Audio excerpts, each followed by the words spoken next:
Hi, I'm Emily Laidlaw of Your Tutoring Solutions, and today I want to talk about sound walls. There has been a lot of talk about sound walls, and some people say, oh, what's the use of them? And others have, said that they're very useful. And I just want to give a few hints as to how I use them.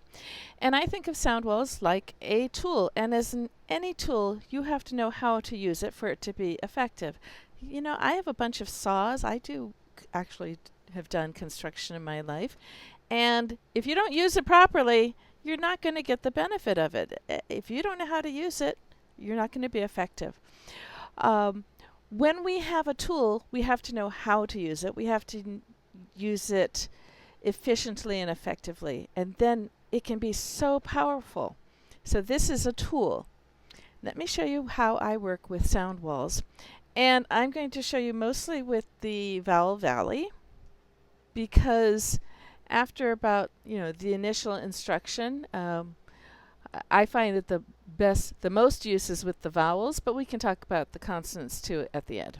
Here we go. This is Personal Vowel Valley, and I have this on TPT. It's free. It's based on the same reference words as in UFly, and it doesn't use their copyrighted images and whatnot. We have these 20 vowel sounds, and we have many, many ways to spell them. But the important thing is that we want kids to be aware of the sound that's coming out of their mouth.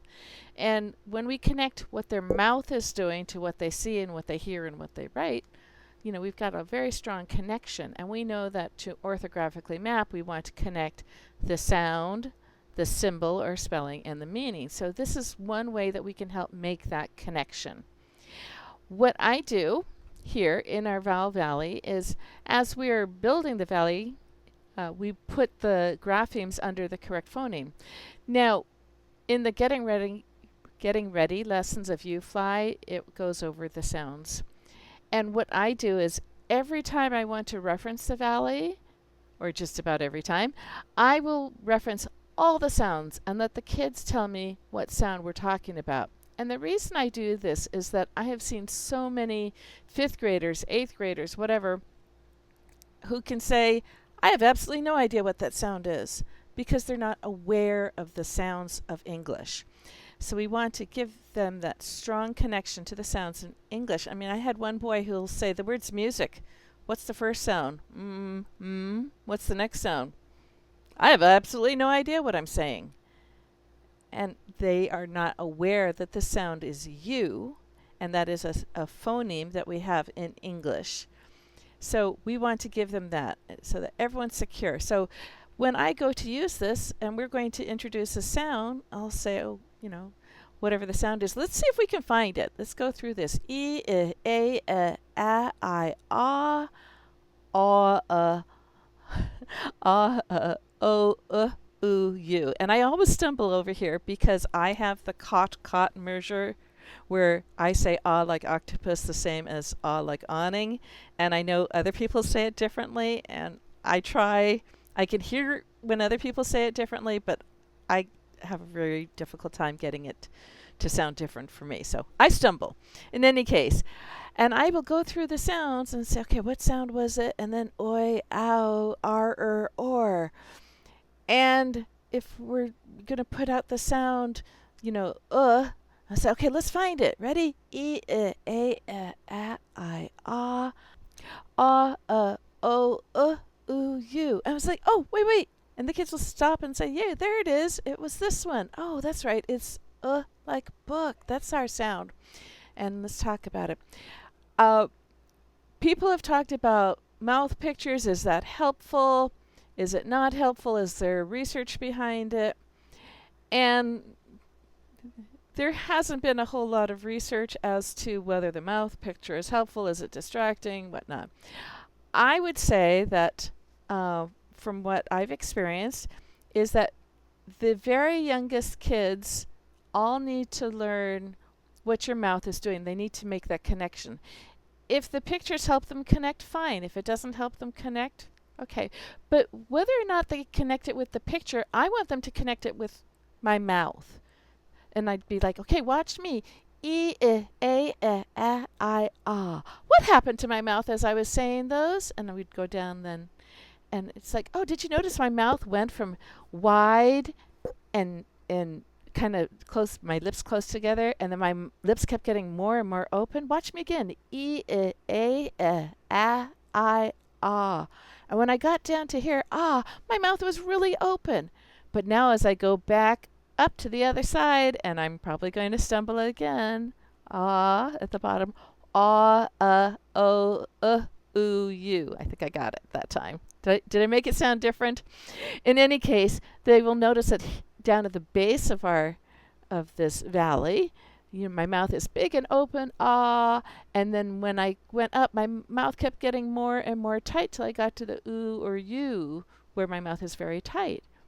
And then I've explained that these are really sounds that are really like sliding together. So oi, with the two motions, and ow with two motions. Even though we know A has two motions and I has two motions, and you has two motions. These are very distinctly two motions, so we have them down here.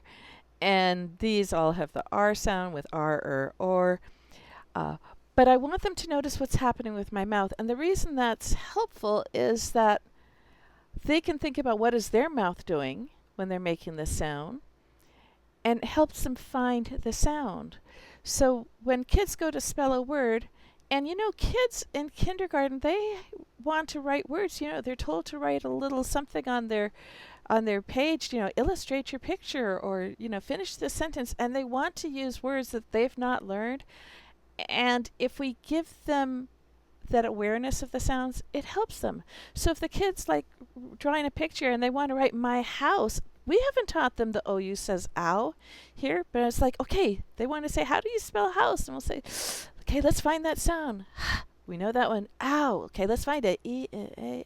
And they'll say, oh, wait, it's this one down here. It's like, oh, you're right. We haven't learned how to spell that one yet. I'm just going to tell you, spell it with a OU together. Spell it with a OU for house. And I might write it in here on their copy of this. And I might say, oh my goodness, you have learned a spelling that we haven't taught yet. That's amazing. And they feel so good about it.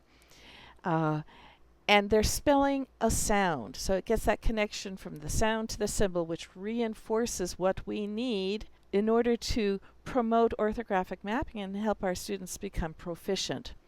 So whatever the sound is, we want to find the sound, and then I'll give the spelling for the sound. And let me show you what it looks like after we've done most of it. It might look like this, and we've put most of the spellings on here. And if it's here, and they'll say, oh, okay, here it is.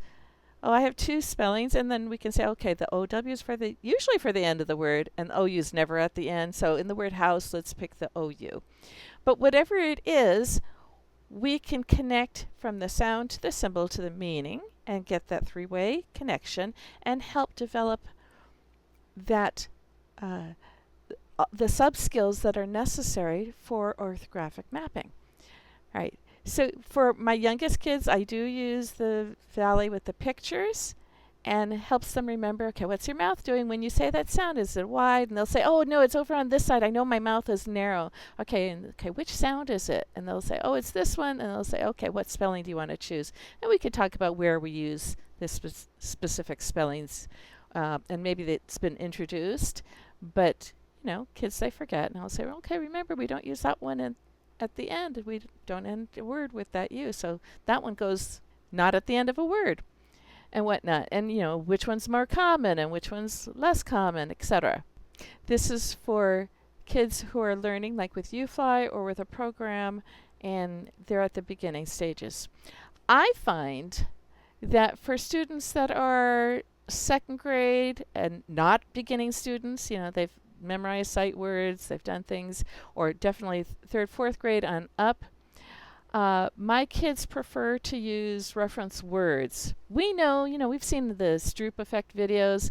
When you do know a word, you can recognize that written word faster than you can recognize the object. So if you know the word house, you can read the word house before you can identify that, the shape of a house is a house. So if I have older kids and if they have sight words that have been transferred to long-term memory, that type of sight words. If they have words that are in their long-term memory, I'm going to make use of that because it is faster than looking at the mouth pictures. And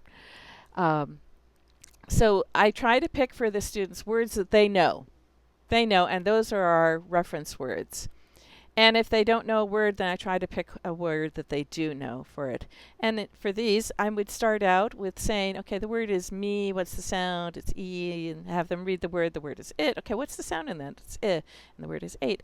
But, I've had some kids that didn't want, that for most kids, I would probably use the word now because often kids have learned now. But this was a kid that was a ranch kid. And so he used cow.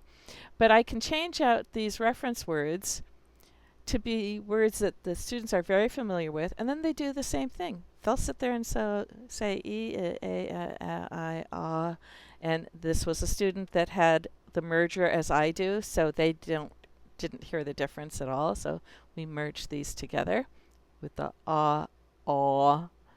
Anyway, and then o, oo, u, and the kids will say, okay, my sound is whatever, and they'll find it here and look for the various spellings. So how do we use this? Of course, this is helpful for when they're learning the phoneme graphing correspondences, but I find it really, really helpful when the students are doing their spelling, and they'll say, okay, I need to spell the word juice. How do I spell the word juice? I'll be, okay, what's the sound that you're spelling? And they'll say, it's ooh. Okay, it's the ooh sound. Okay, where is that? And they'll go, oh, and a lot of times my kids will say, oh, I know it's one of these. It is this one, ooh. And it's like, okay, oh, we've got a lot of spellings here. Which one are we going to choose? And there's a lot of spellings for ooh. And so we might take something like this and say, okay, the first sound is j, and I'm not sure how to spell that. The next sound, ooh, and then I know it's s, and most of the students will know that the most common spelling is a C-E. Okay, and we'll say, okay, here we go. Do you think it's this O for ooh, juice? That would say juice. And I'm asking them to tap into their orthographic images based on as they read, they're developing their good, strong mental orthographic images of what looks right. And of course, when kids are first starting out, they don't know what looks right. But as they start to develop that, I want them to access it, right? And I'm going to encourage them to think about, it's one of these sounds, which one is it, which one looks right? And when they start to say, oh, I know, I can see it, it's this one, that's such a time to celebrate because they are grasping the what looks right, those strong mental orthographic images, and those are so important. Often, as those develop, those are stronger means to learn spelling than the rules, right? The rules, we want them reading so much and spelling so much that it gets stuck in their brain. This is what looks right. And they'll say, oh, this one doesn't look right. And often at this point, they'll say, oh, I know, I see it. It's this one. And it's like, yes, you're right. That is it. And if they don't, I will explain to them, like if they say, I think it's this one down here, I'll say, well, okay, that one's a very low frequency ones. The ones at the bottom are really low frequency. Let's pick one of our more common ones here, and they'll often see it. Can you see that? How they'll say, okay, that looks right. The other thing that happens is that kids who have struggled with spelling, they have been so taught, oh, just memorize it. You got to memorize it. You got to memorize it. And they have overtaxed their memory of, you just have to memorize list after list after list, and they mess up spelling. So when kids will spell juice as J-I-U-C-E because I know there's a U in there, and so they spell it J-I-U. And I'll say, okay, take a look at your vowel valley. What is the sound? And they'll say, here's the sound. And I'll say, do you see an I-U in there? And they'll say, oh, no, it's not. Okay, it's a U-I. Okay, so getting them to go back to not just memorizing the letters, but actually thinking about the spelling for that sound. So it's a really, really strong tool to help with that. I've had high school kids use this. I just had graduated a senior, and he found this so helpful because he had tried so long to memorize words, and he would spell things in very unusual ways as he's trying to memorize the letters that go into a word. But being able to just look at that and say, oh, okay, it's not a IU, it's a UI. Duh, I know it. Or whatever the case may be. I will often see kids who will spell house and they'll say, "Oh, I know it's got a U in there. It must be an AU." And they'll spell house as HAUSE. And I'll say, "Okay, well, let's look. Let's try it. And what's the sounds?" And they'll say, and they've spelled it AUSE. And it's like, what is the sound you're spelling? They say, ows. It's like, okay, take a look at your ow. Where is it? And they'll say, oh, it's number 14, column 14. There's no AU. It's an OU.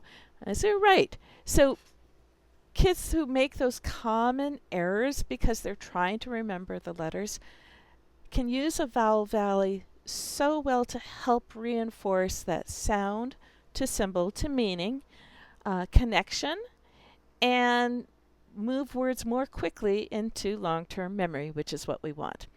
So I find a vowel valley very helpful, and I think my students have found it very, very helpful.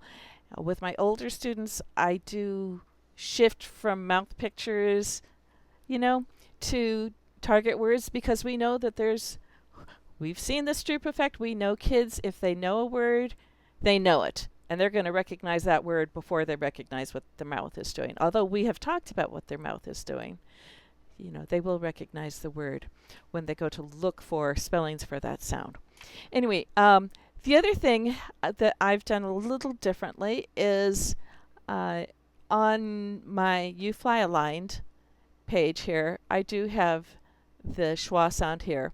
With my older kids, I don't put the schwa sound here because I just tell them almost any of these spellings can be used as a schwa sound if it's an unstressed syllable. But I listen to what they use and confuse.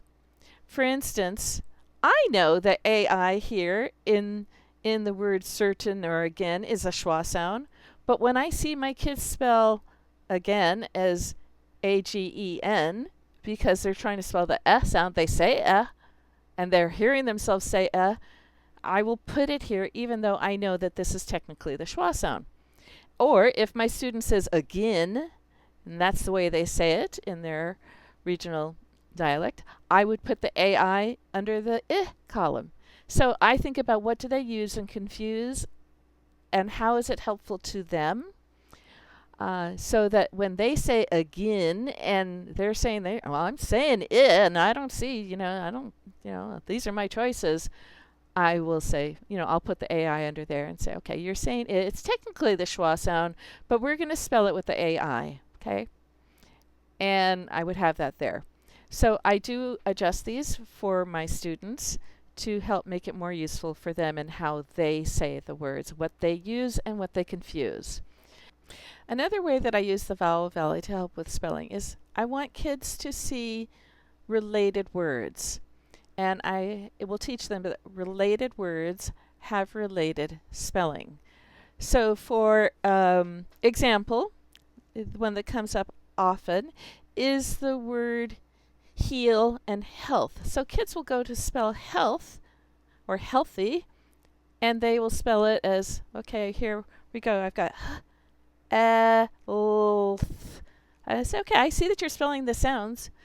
That is one of the spellings of the sound. But let's think about this. What is a related word to health or healthy?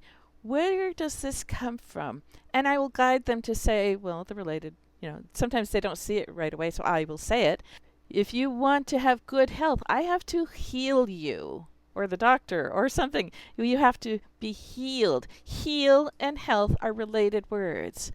Okay, so related words will have related spellings. So while we think about, that is a way that we can spell the sound in health, can that also spell the E sound in heal? Let's take a look at it.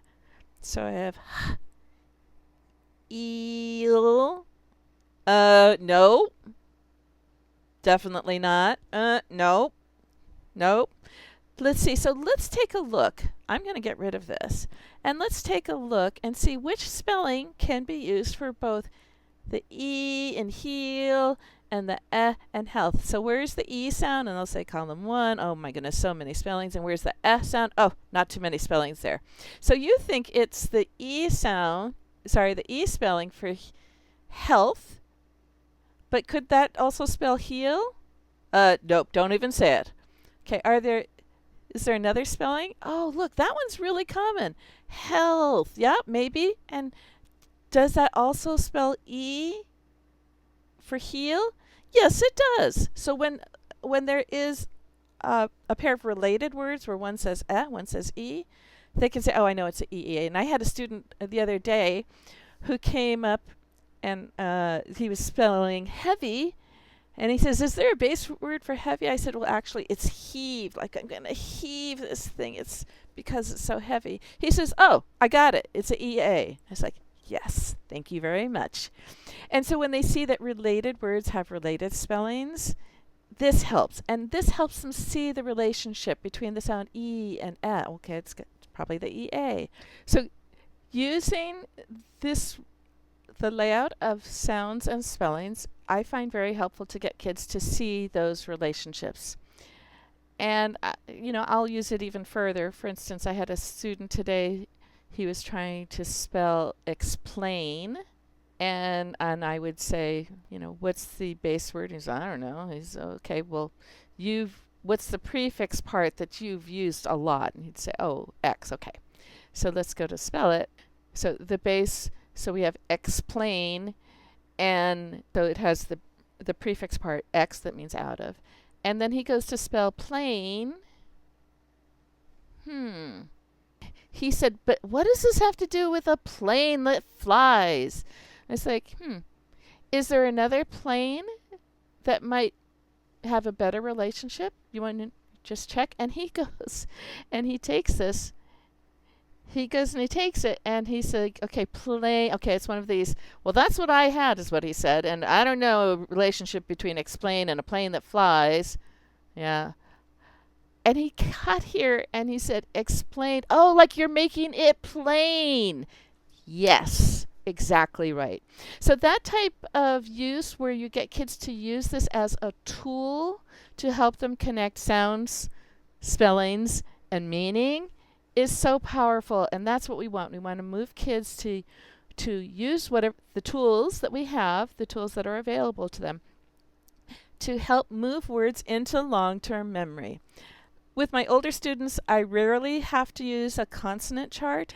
At the beginning, it's helpful for them to see the relationship between the voiced and the unvoiced, that t and d are the same mouth formations, it's just one's voice. Those are helpful, and the b and the p, right?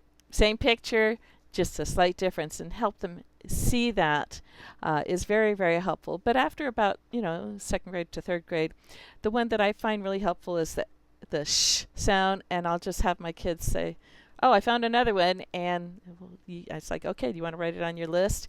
And they can write down, okay, I found that this word has a SS to say shh. It's like, cool. Or this one just, in initiate, it's just the T that says shh. It's like, great. You want to write it on your chart? And, sometimes they think that's cool, and other times they're like, oh, I got it. So at the beginning, it's a useful tool as they're starting to see the relationships between the graphemes and the phonemes. And afterwards, some of them like to include extra spellings and some don't.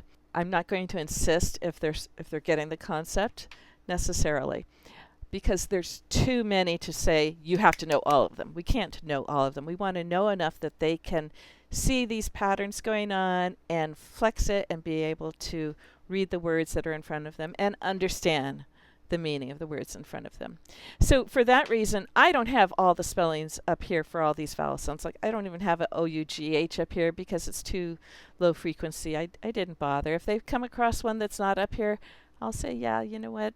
That is how we spell it in this word. But I don't have it up here because we really only have it in a couple of words. The one that came up today with a student was in the word build. And it was a UI, and I just explained, hey, you know what? That word used to be pronounced differently, so they spelled it with a UI. We don't we don't say it the way they used to say it. We just say build.